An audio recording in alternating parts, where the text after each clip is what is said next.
અત્યારે માથક ગામ કે જીજીયાવાળી મેરડી કહેવાય છે એ મેરડીમાં આપણે આબેહૂબ દર્શન કરી રહ્યા છીએ। અત્યારે આપણે મેરડીમાં દર્શન કરીશું જે જીજીયાવાળી મેરડી કહેવાય છે આબેહૂબ જે હવારે કામ ધારો અને હાંજે કરે એ જીજીયાવાળી મેરડી। આ જય મેરડીમાં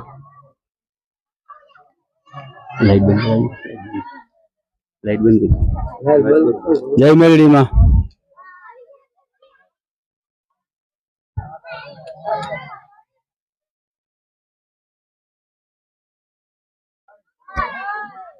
અંદાજિત 200 થી 250 વર્ષ જૂનું આ મંદિર છે કે જે અહીંયા મેરડીમાં સ્થાપિત થયા છે।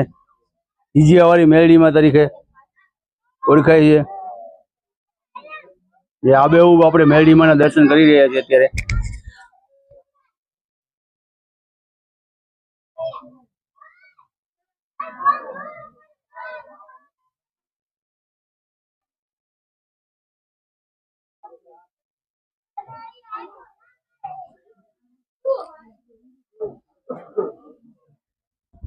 જય મેરડીમાં ભાઈ જય મેરડી જય મેરડી જય મેરડી જય મા મેરડી જય મેરડી।